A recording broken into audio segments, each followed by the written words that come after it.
Hey, good Monday afternoon to you. Welcome on in to lunch with Claibs and Joe. Not Daily Cards Live, Claibs. Let me change that up there as we're driven to you by Munganast St. Louis Acura and powered by Ameren, Illinois. I am Joe Roderick, joined alongside by Mike Claiborne, who is up in Milwaukee. And I know I ask this every time. Are you in the spooky hotel? Or are you in the haunted hotel? I All am right. here. So we are joined by Mike Claiborne and maybe many unscheduled guests as we go on here for the next 45 minutes or so. It's something that we hear about all the time when we come here.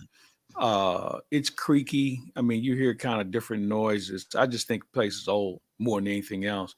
But it seems to be a tourist attraction because we had some guy who was a photographer who's into paranormal, and he was kind of obnoxious last night. We roll in a hotel like 12:40 in the morning. This clown standing there, just in the way. It was anyway. This is not one of my favorites. Well, hey, it's the last trip you have to make there, and it's a short one, as it's I guess not really a short one because Cardinals are off today, and then they play Tuesday and Wednesday. So a normal trip, just less, not as many games as you would normally have. True. Yeah, Cardinals are 2 off days this week, and we'll talk about the scheduling that is this week. But I want to talk about what I know is on everyone's mind still from Friday night. Albert Pujols hits career home run number 699 and 700. You were in the booth when it happened with Rick Horton, with Danny Mack, and with John Rooney on the call, as that game was on Apple TV. So I know a lot of people heard the call on KMOX than maybe would have on a normal night. Go through your emotions and what that was like to witness 700 live. I gotta tell you, I've seen a lot of people hit home runs before, but I'm not sure if I've been this excited since Jack Clark hit the one in LA. I don't know. Maybe it was just the fact that what we were watching was something we'll never see again. But it was special. It really was. And when you think about all the times we've seen him do this in the past, and to get to this level is just, man, I don't know. It really meant a lot more to me than I thought it would, because I think the emotion that came with it, and the build up. We've been talking about this since the start of spring training. And I told you that I thought if he could get under 7 or under 9 before August, he could do it. So he didn't make me into a liar, but yeah, it was a good night. It was a really good night. And I know when it was over with, Ricky and Dan and John and myself and Jim Jackson, we sat there and just kind of went to this little place, this little bar, and just sat there and just we didn't really even do a lot of drinking. It was just sitting there, just inhaling the moment of what it meant to all of us in our lives and in our careers. So yeah, it was a good night. And I'm glad that we have seen so many articles about the broadcasters this past week. And so much attention was paid to Danny Mack not being on the call on the TV side of things. And, what he did in that moment of handing the call over to John Rooney to call Albert's at bat and give John his moment that you and I talked about last week. Because when you think about it and you mentioned all the home runs that you've seen hit in your years covering the Cardinals and being with the team, it's you guys have been a part of that. I mean, even on top, you talked like Derek Gould. How many home runs of Albert has he seen over his career? How many home runs has Commish seen during his career? These guys that have covered the Cardinals for 20 or more years and have been a part of all of this, that it's just, they are a part of that moment as much as the guy that is doing it, because they have been the words or the sound for all these guys too. Yeah, I would agree with you. That's a good way to put it. So we all kind of shared in it, and it was good. You think about great moments in his career, and obviously this is one. And he really tried to pour water on that fire earlier in the week in San Diego. Frank asked him a question about chasing it. He called timeout right there on the spot. Said, "Look, you guys are making more out of this chase. I'm only chasing the World Series. Whether it's 699 or 700, it doesn't make a difference to him." And he kind of dug in on that, and he's dug in on that most of the year. But you could see the moment of relief once he hit it. And I had a chance to spend time with him after the game. I got invited into the clubhouse where they toasted him, and just watching that experience was something special. But you could see the weight of the world was off his shoulders with regard to everybody asking him. His family was there, all of his kids were there, and it was really good time for him. And when you look back at the history of baseball, when when you look at the four guys right now that have 700 home runs, there's no video footage of Babe Ruth doing it. We don't know, outside of just stories. That's all we know as far as Babe Ruth goes with that. But Hank Aaron 700 wasn't, no. I've never seen video of Hank Aaron's 700th, but I've seen a hell of a lot of videos of 715. That was the milestone home run for Hank Aaron. For Babe Ruth or for Barry Bonds, it was him passing Hank Aaron. It was that milestone for him.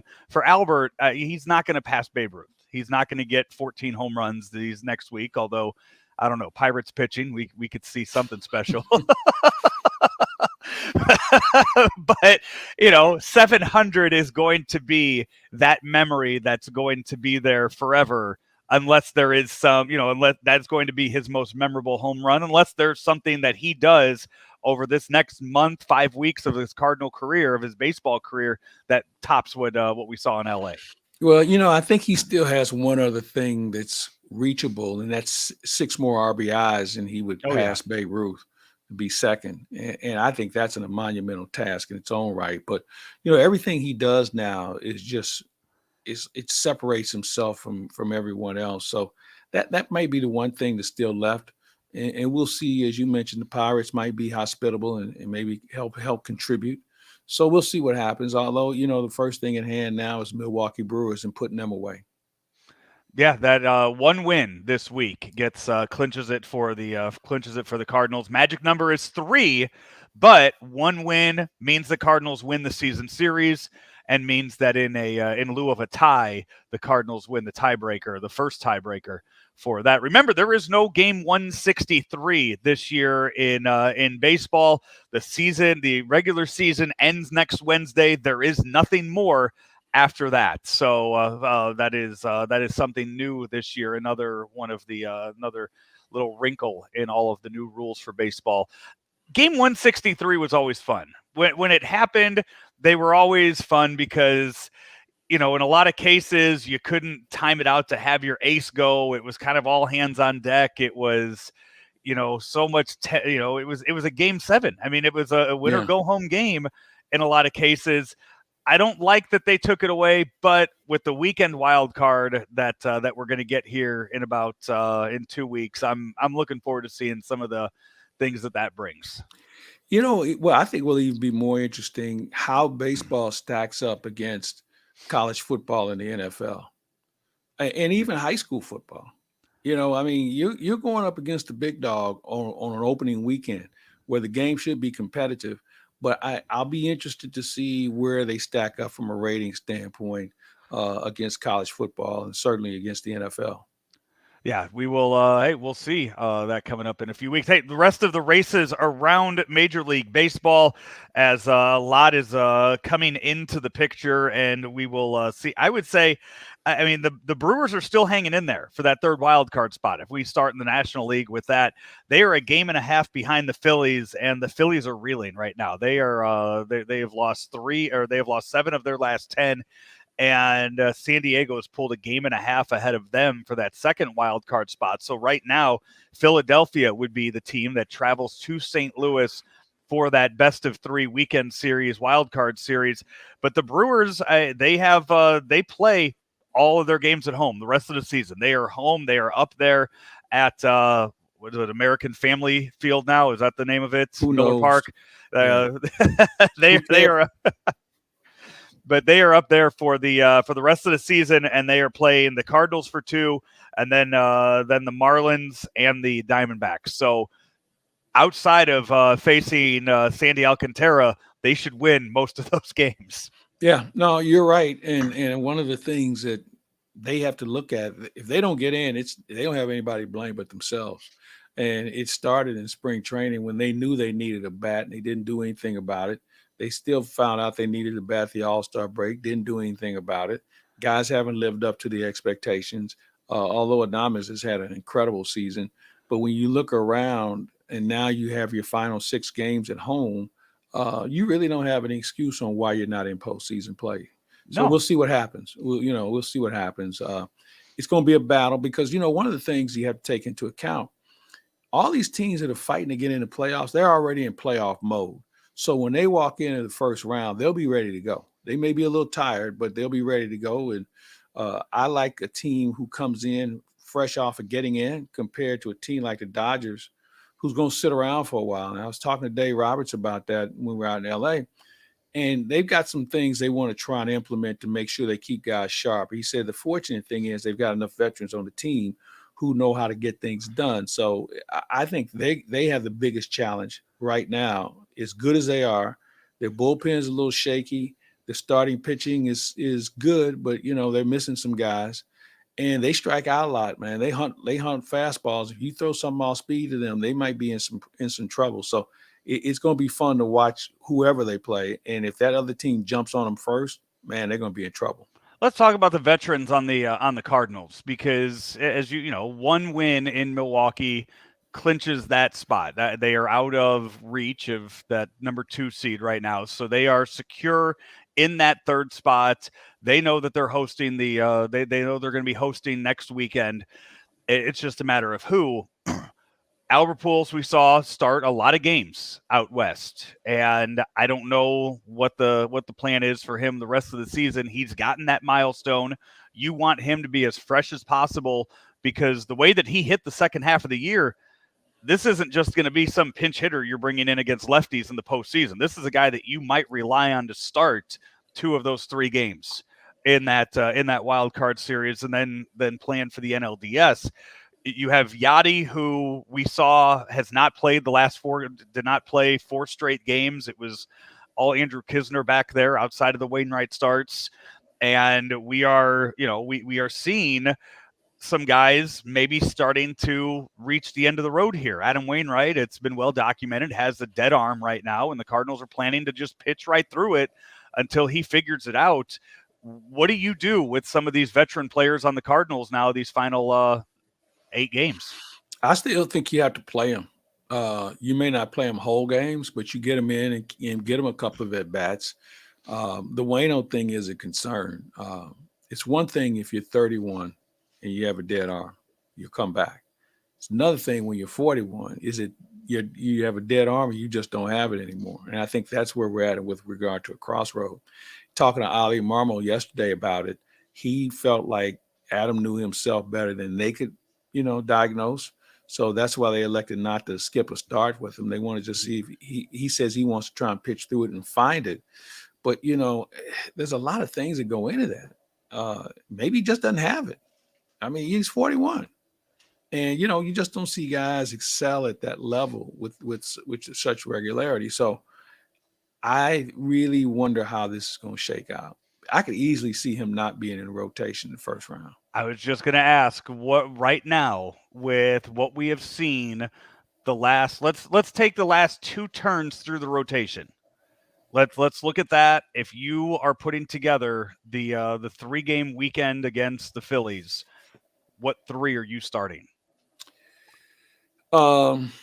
Montgomery, Quintana, and maybe Flaherty.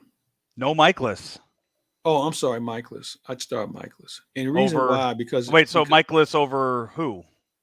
Over Flaherty. My 3 would be because I want to throw some lefties at Philadelphia. Okay. Because of Schwarber and also Bryce Harper. Yep. So I want to throw some lefties at them. And so those 2 would get the first crack. Michaelis would probably be the other guy. And, Jack and Wayno and Hudson would be in the bullpen. Yeah. And you got a lot of long guys in the bullpen. I mean, Palante, too, is out there. I mean, you have a lot of guys. We saw in the Tony La Russa days, you saw him go to the bullpen real early in a playoff game. If he didn't think a guy had it, he wasn't gonna waste another 2 batters to figure it out. He was going right out there and getting them. And this Cardinal bullpen, this Cardinal pitching staff right now is kind of built to where, if it doesn't, like yesterday, if Wainwright goes out there and throws like he does in a playoff game in that first inning, I mean, there's no reason to take him out right away.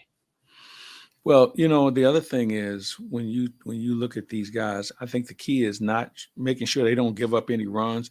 And if they can get through the order twice, then let the bullpen take over. Because remember, you have some long arms in the bullpen compared to a guy who just can eat up an inning. You may have a guy and go 2 innings, maybe 3 innings, and then set up the back end of your bullpen the way you normally would. So there are some real options that they have that I think they're going to have to tinker with and figure out what works best in this situation. But I like their opportunities.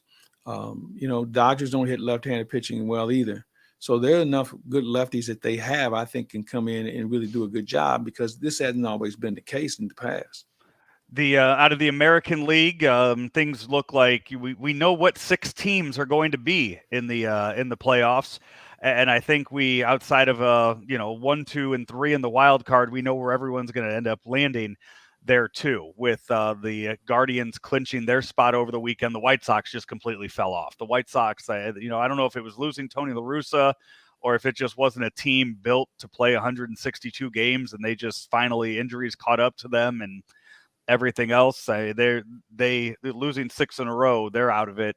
But Baltimore 4 games back for that 4th wild card. So I think it's pretty much set. Toronto, Tampa, and Seattle as your 3 wild card teams out of the American League.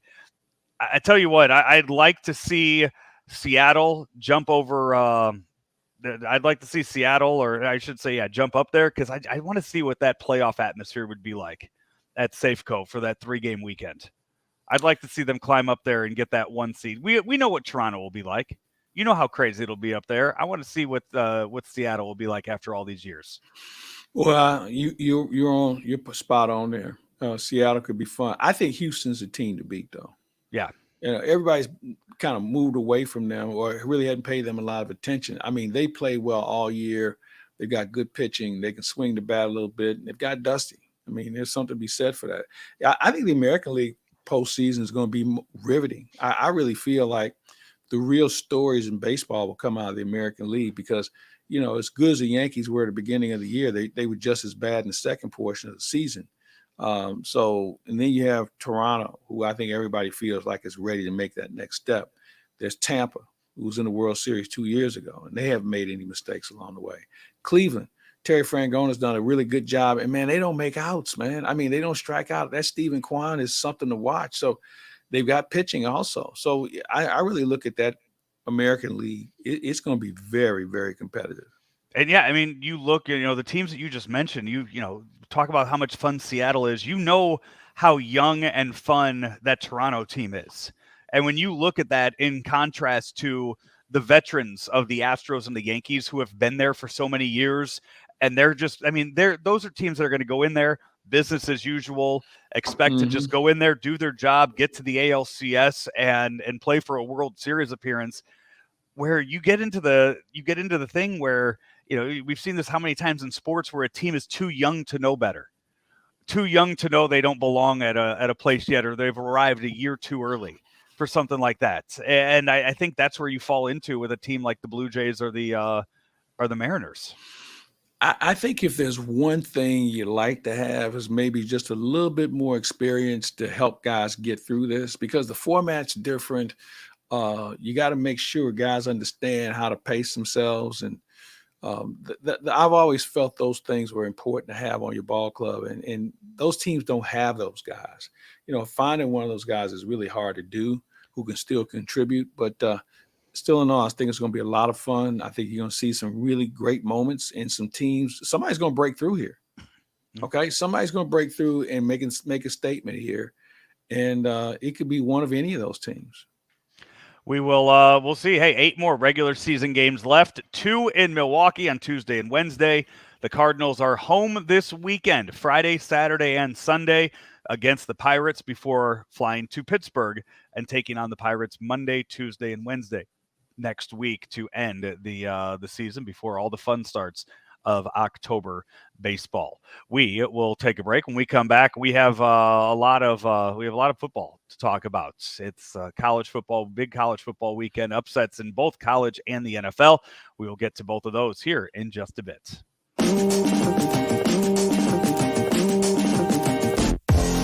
My name is Jeremy Seabury. I am one of the owners of Pulpit K9. Marcus Galmore, co-owner of Perfect K9. What makes us different from other dog companies is there is no breed left behind. We stand by that 120%. We specialize in aggressive behavior modification. Good. We don't turn away. We bring them in for a free evaluation to see if we can help the dog. Here at Perfect K9, we focus on the owners, educating the owners. How do I get this dog to give me the behaviors that I'm asking for without the treats? So that's when me and Marcus come in. We train the dog, so when you take the dog home, you don't need the treats. The dog is doing it because you're asking it to. After each training package, we go through a series of lessons. We keep going until the owner gets it. We make sure that they go over the beatings with their dog, and that dog is listening before they leave here, but also we follow up when they get home. Is your pup listening to you here? If it's not, we one phone call away, we'll make a trip. We got the Perfect Mobile, where we go out to their homes and make sure their dog is okay.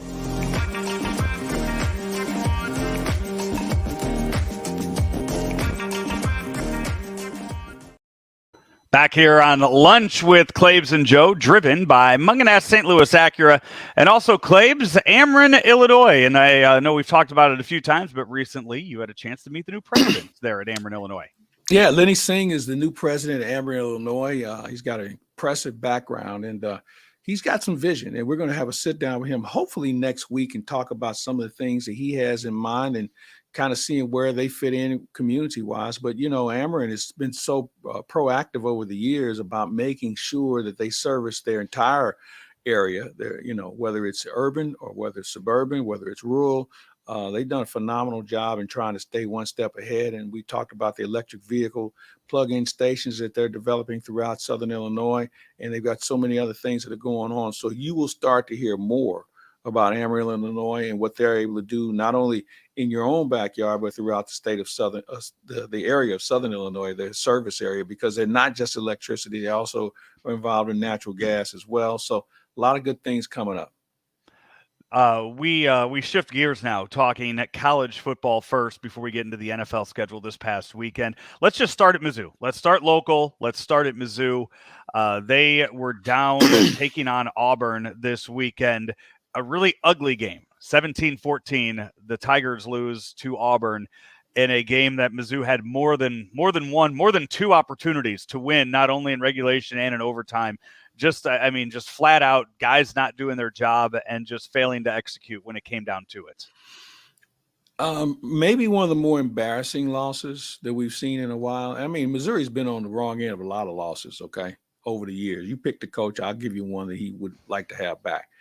But this one, you know, it really comes down to coaching. And my point being, everybody talks about Luther Burden, and he's a phenomenal player, okay? Everybody felt he was as good of a player, if not the best receiver in the country. There's no excuse when the head coach is the play caller and he only gets one ball, and it wasn't even in a pass route, it was a punt return.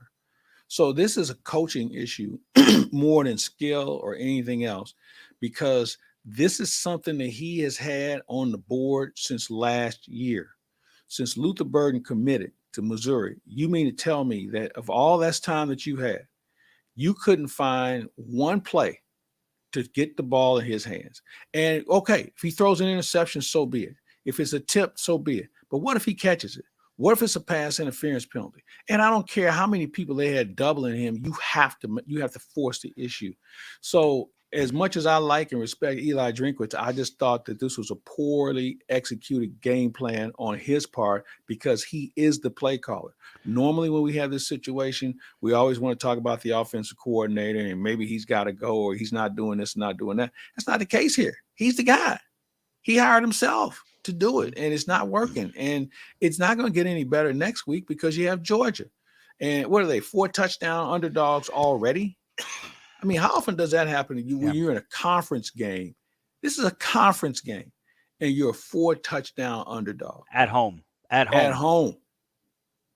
It's just unacceptable. Sorry. When you look at the Luther Burden situation, game 1 of the season, 3 carries. Game 2, 1 carry. Game 3, 3 carries. He's a wide receiver, but they have found ways to get him the ball in the backfield. They have found ways to put the ball in his hand. Is there any chance that this is maybe a Luther Burden issue where he's not coming along as they thought he would come along? Is there a chance that this is just an 18-year-old kid who isn't learning the playbook? Well, if that's the case, I thought we would have heard of it by now, considering he's been there since January. Okay. If it comes down to knowing the plays, then you find 3 plays that you know he can run. I have not heard that because I got the feeling that, if I've been with a guy this long, since January, and this is the best we can do, then we got bigger problems. We have bigger problems in not being able to recognize what he can comprehend and not comprehend. And again, I don't know if that's the case or not. All I know is this: he's not getting the ball enough.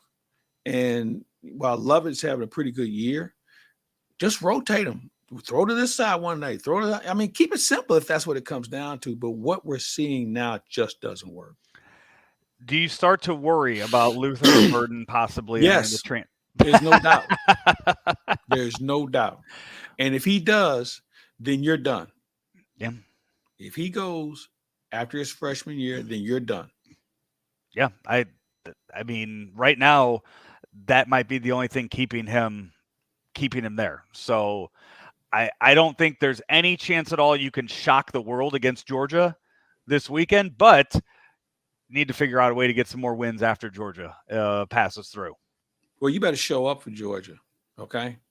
And I know they're really good. They're number 1 team. They're ranked number 1, which is a crock in its own right. But bottom line is you better put on a show unlike anything we've seen. Now, maybe you've been sitting on some plays you didn't want Georgia to see, and that's possible. But you better open up the closet and let it all fall out this weekend. So why is that a crock? Georgia right now 4-0. They have one of the best defenses in all of football. I know the scheduling that they have played so far this year. Samford, South Carolina, Kent State. It's not they're not going out and playing powerhouses, but who is right now? So why would it be a crock for Georgia to be number 1? Here's where I shouldn't say Georgia's a crock because they're the undefeated national champions. But I think when you look at the rankings of other programs, and I think sometimes programs get a ranking because of the name of the university.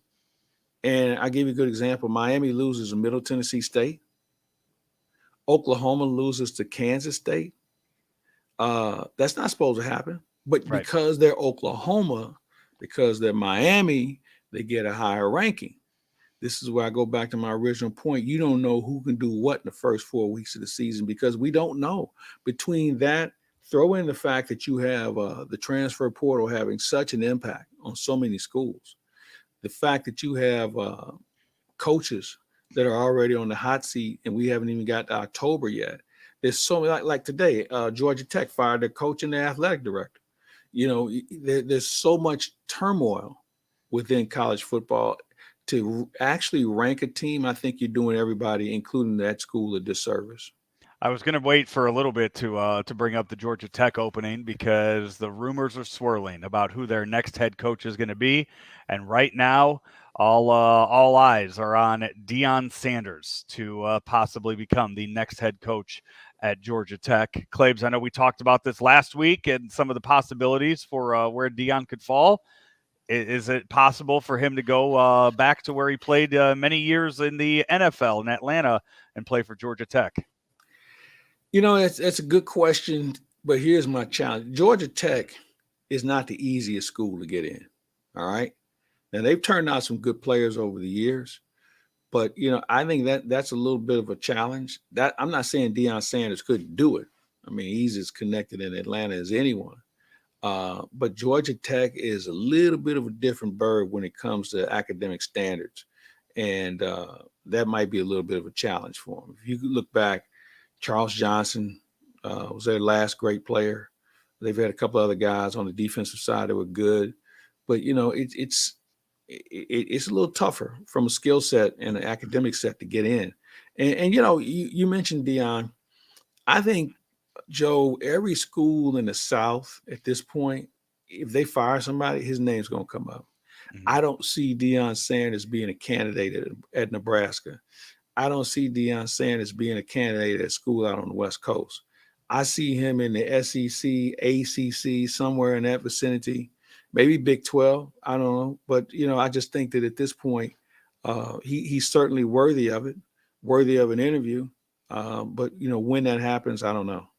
Calvin Johnson from Georgia Tech, by Right. the way. Yeah, not That's what I said, Charles. right? You said Okay, Charles. Cal. You're Yeah, right. You're right. Calvin Johnson. Right. He was the last, and then well, after he left, they Was kind it of turned turned Swilling into was there? Pat an Swilling was a option Georgia team. Tech guy. Yeah. Well, you know what they ran. You know what? It's a variation of the single wing offense. And I'm kind of dating myself here. Single wing was a very prosperous offense way back in the day. There were a couple of schools and locally that used to run it. The Chaminade used to run it, and they used to just maul people with it. It basically says we don't really have a big thrower, big passer, but we can run the ball enough and create a lot of misdirection options and then power sweep you to death if we need to. For a school like that, for a school like a service academy, it's a perfect offense because you're not going to have the big linemen that you're going to see in the SEC or the ACC or the Big 12 or the Big 10. You're not going to see that guy. But in this offense, you can get away with it. And that's why Navy's had the success they've had over the years. So yeah, we then moving on to the NFL this weekend. I mean, yeah, okay. Oklahoma losing to Kansas State was a bit of a shock. Miami losing this weekend to Middle Tennessee State, that was a bit of a shock. I don't think there was anything more shocking than the Colts beating the Chiefs yesterday in Indianapolis in week 3 of the NFL. Yeah, most people would tell you the Colts might be one of the worst teams in the league, and I wonder how I think you I've said say that the past 2 weeks now. Yeah, so but you know what? You got one of the top rushers in the game in Jonathan Taylor. They've got a pretty good offensive line. Defensively, they're trying to figure some things out. The quarterback play hasn't been what they'd hoped for it to be, but I think they have a decent foundation. It's hard to be the worst team in the National Football League because you really have two levels. You have the elite who stay injury free, and then you have everybody else. I don't think it's like some other sports where you're tanking. Now they may not have enough talent. And I gave you a good example. I look at the Las Vegas Raiders. Yeah. They move so much. They drafted. You said poorly. Oakland. I didn't bat an eye. I was like, yeah, that's right. No way. Mike Mayock was a disaster there, along with John Gruden, and they drafted so poorly. But they're still a competitive team. And I think when you look at these teams on Sunday, you're not going to see very many mismatches. Even Detroit has made a name for themselves by being able to score a little bit more. But, when you look at Indianapolis and the Chiefs, they're going in two different directions. But I think whenever you have a running game, you can make it interesting. And that's exactly what the Colts did. Yeah, and then I sat here last week too and talked about the Bills maybe losing 2 games all week in the season and saying they were going to go undefeated, and then the Dolphins. I remember that. Yeah, Dolphins are 3-0. They went out. They got Tyreek Hill. He is already proving to be a huge factor for them, and credit to Tua.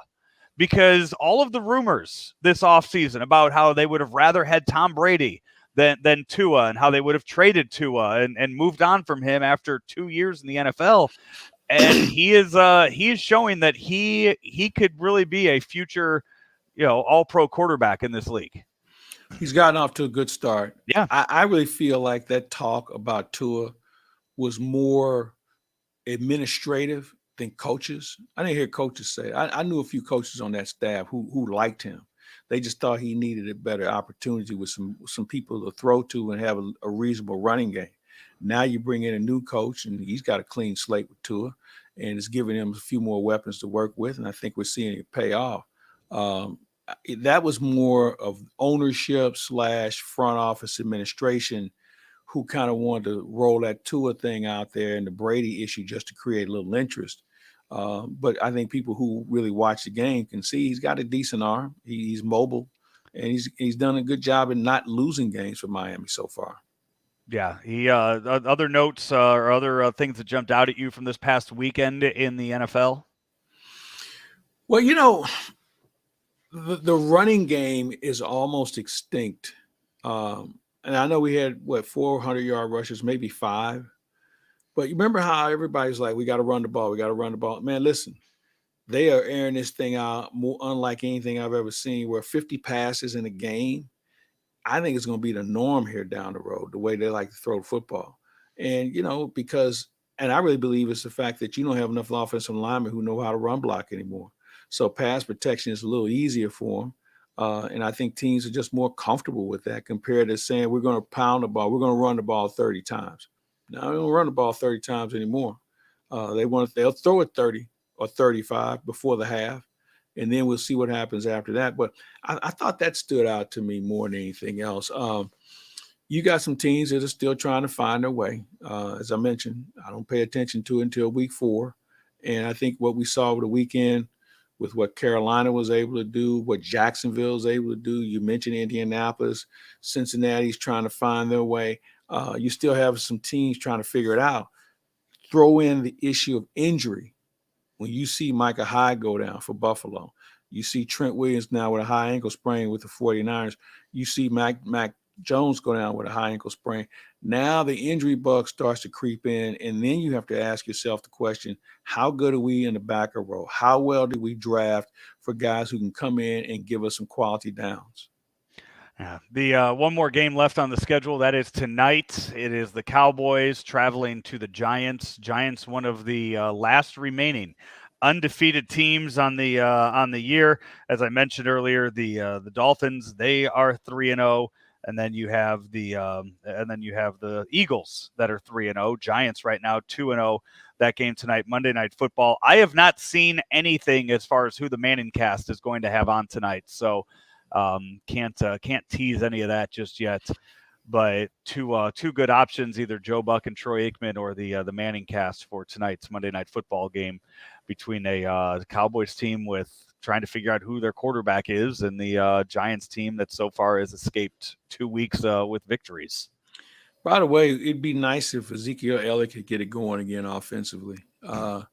That's a guy who just seemed like I don't know where it's gone, because he was one of the more dominant runners in the game. He could catch swing passes, and I don't know, Tony Pollard's been more effective. And let's see if Saquon Barkley can do something against the Cowboy defense that's having some problems stopping the run. So could be interesting. Could be an entertaining game. If Ezekiel Elliott wants to rush for about 200 yards tonight and score 4 touchdowns, I wouldn't. I'd be okay with that. I'm sure you would. Yeah, I'd be. Sure. That's how much I'm down going into tonight's game. So that's what I need out of the Cowboys running back. Well, we'll see what happens. Good luck on that. Hey, we are going to take our final break. When we come back, a lot of scandals to go over and talk about right here on Lunch with Claibs and Joe. Hey, we're powered by Mungenast St. Louis Acura and Ameren, Illinois, here on ClaibsOnline.com. St. Louis Acura has an unbeatable selection of new cars arriving daily, like the all-new 2023 Acura Integra. We also have a great selection of over 200 pre-owned and factory precision courtesy vehicles with finance rates as low as 1.9% for 36 months with approved credit. And we've added Saturday service hours to our newly renovated service facility. Don't forget, we'll buy your vehicle here at our dealership or from the convenience of your home. St. Louis Acura, better than ever for you. Back here, final segment of Lunch with Claibs and Joe here on ClaibsOnline.com. Claibs, I mentioned quite a few scandals that we have to go over. Let's start. Let's keep it going here in the NFL. Brett Favre recently came out. I don't think we had a chance to talk about this much last week, but came out that he took welfare money, took a lot of the COVID relief money, $5 million in total, to help build a new volleyball stadium at Southern Miss, where his daughter was on the volleyball team. Now, this is an old story. This story has happened quite a few years ago, so much so that Brett Favre he was caught. He paid the money back for it. But it's the stories that are coming out outside of this, the stories where he knew he was in the wrong. He knew what he was doing was illegal, even going so far to ask, is anyone going to find out if I do? Like, when you have to ask that question, you know that you're in the wrong. And this just kind of compounds onto all of the other stories that we've heard about Brett Favre over the years for just being kind of a shitty human. Well, yeah, that's right. And now the state's suing him to recover what is it, $25 million that he, pilfered from a welfare fund. he and some others, and apparently the governor, the former governor, was implicated in this as well. This thing, it's a bigger issue than what's being reported. And as you mentioned, Brett Favre has not been considered man of the year by many people outside the state of Mississippi. You don't find many teammates that have anything glowing to say about him. Front office personnel in every city he was in was glad he was gone. So this thing, I think, is going to grow much, much more in the coming weeks, because now you, as I mentioned, the state's suing them. There's been some discussion about some other agencies that are looking into it from a criminal standpoint. So I just think we need to stay tuned on this one. And the media coverage on this, you're getting the local reporters that are doing their due diligence to report the facts, but you're not seeing it get a whole lot of run on any of the national media, stations or sites or anything like that. And I don't know if it's just because he's not relevant anymore. He's not involved with any teams. He's not involved with any leagues. He's a retired guy who, his time has passed. And I just think it's something, okay, we just don't care anymore. Is that it? Oh, I think people care. I think people care. You have to remember, Brett Favre has had a lot of things follow him in his career. You go back to the opioid addiction, the alleged sexual harassment issues he had with multiple teams. There's a little bit more smoke in the room than I think people are willing to acknowledge. You're right about the fact he's not playing every day, because it would be an even bigger story. But I don't think it should be swept under the carpet. No, not at all. The one that is getting a lot of play right now is up in Boston. Ime Udoka, the Celtics head coach, well, not for this year, as he has been suspended for the entire season due to how did they frame it? How did they basically an HR violation, if you will, violation of team policy, organizational policy. He fished off the company pier. Yes, that's what he did. And it's one thing to fish off the company pier. It's another thing to fish off the company pier to a married person. It's even another thing for that married person to be married to someone who works for the team also. All right. And this had been known for some time, apparently. And apparently the only two people who didn't know this was going on was her husband and his significant, Nia Long. Everybody else had a pretty good idea what was going on. So how we come to this point where it becomes public knowledge, and I'm kind of scratching my head. Well, we know who he is. We know he's one of the people. It was consensual. So why don't we know who she is? Right. I mean, it'd be different if she was sexually assaulted and something along that. But she said yes, and this had gone on for a while. So why is she being protected compared to while they want to air out his laundry, and rightfully so? I mean, I guess my thing is, if it's two consensual adults, hey, it happens.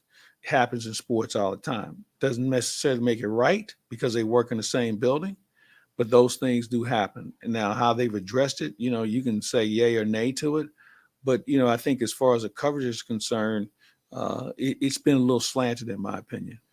Yeah, you can do a quick search on social media or Google and find out who it is, that it's just not being broadcast about in stories. They're trying their best to keep her name out of it, but it's out there. It's if you look hard enough for it. But a year-long suspension now, is that something that you can come back from?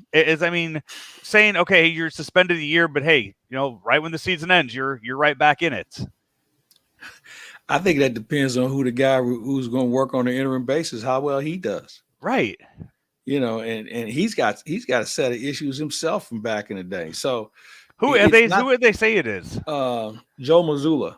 Oh, so they're not. So it's not Brad Stevens coming down from the front office to do it. He said he's not doing it. Joe Mazzulla is the guy, and Joe Mazzulla's had a couple of moments in his past as well that saw him get suspended when he was playing for Bob Huggins at West Virginia.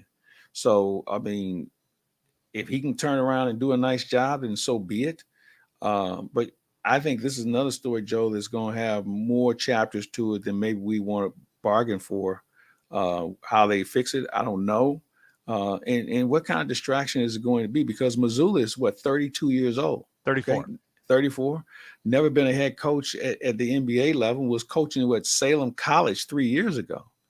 So, I mean, to throw him in that fire, you almost have to ask yourself the question, well, who else did they have on the bench that had some big league experience? And apparently no one.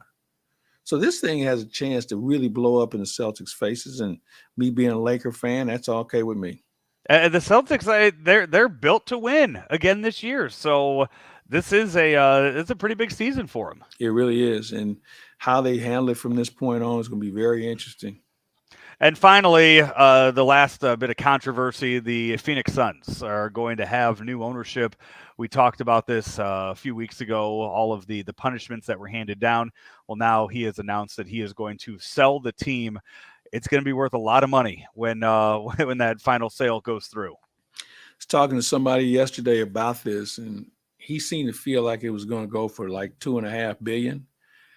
I reminded him that TV deal is about to come open, and they're going to be making even more money. So I think that deal probably pushes at least $3 billion. You think about the organization. This is a team that's fairly stable for a while. You think about the weather factor, and it could be a good free agent haven for a lot of people. They've got a great coach. They got everything in place. I think they can push this thing closer to $3 billion. And I think there's somebody out there that won't blink. You know, Jeff Bezos' name is always going to come up when a team becomes available. So you think about him. He could buy entire leagues, though. I mean, he could buy all 30 NBA teams if he wanted to. So the other thing is this an opportunity for the players to throw in and buy a team? What player? Like the actual current players? Yeah, I mean, or some retired guys. They put it in a trust. They form a trust, and maybe somebody that they put the money in his pocket and say, "You go buy the team," or at least be major stakeholders in it. I think there's a lot of things that can happen with this team because it's an attractive team to go after. This isn't Sacramento or some teams that have no chance, although Sacramento will be better. But my point being, NBA has always been a progressive league as far as how they structure things. And I would not be surprised to see a different element of ownership compared to what we've seen in the past. Chris Paul being, he's still with the Suns, right? Yeah. A veteran like that leading the charge, a guy that's made a lot of money in his career, that'd be a good start for something like that. And then bringing in all the friends that he has over the years as well. Yeah, a lot of things you can do. I think it comes down to structure of how the ownership group will work, because there's not one former player or current player that's got that kind of money to buy a team. But if he throws in a reasonable amount, and then you have some other guy, I'll give you a good example. Magic Johnson threw $10 million in on the deal on the Dodgers. I think the Dodgers sold for a couple billion. So you think about his impact or lack of as far as financial impact, but yet and still he's part of one of the quote owners, and that goes a long way. He's one of the faces. He's down there. I bet you probably saw him this past. Did not see him. No, really? He was out. No, he was out in Maui. The Showtime Lakers had a reunion, and everybody from Showtime was out there, including Pat Riley. They were out there for, I think, a week, 10 days in Maui, hanging out, playing pickup games, telling stories, having dinners, playing golf, you name it. They were all together for that period of time. So he was out there for that. If there's one guy from that Showtime team that you would have paid money to go watch play pickup, who would it have been? Oh boy, good question. Still trying to see if somebody can stop the skyhook. And it's funny because they had Bob McAdoo on that team, and Bob McAdoo had an almost unstoppable shot too. To see those two work, and of course Magic running the offense, Byron Scott shooting threes, it would have been fun to watch. You think he can get that 75 years old? You think he can get that arm up there? Oh yeah, he was doing it. Okay. Yeah, no, they have video of him doing it. Okay. Yeah, nobody else on that team's jumping up there to block it. I mean, not their age. Even if they could jump up and block it, they couldn't get it. So I mean, it is what it is. What do you have planned for the KMOX pregame shows this week in Milwaukee? That's a good question. I like to try with so much going on this week. I'm going to probably wait until I get there to inhale the environment to see where a good story might be. Has Euchre said if this is his last season or not? Not heard. I've not Okay. heard. I haven't heard. They're prime. If he decides this is it, they've got a pretty good setup of people that they can Right. insert. So that's not going to be an issue. But I haven't heard anything. I was I'm going to say looking forward no. to seeing him tomorrow. I was going to say no big celebration or anything like that planned if he just decides No. on a whim to do it, though, No. which is unfortunate for how many years he's done it for the Brewers. So Yeah, well, we'll see. all right, well, enjoy your time up there. And I'm looking to get wet this week.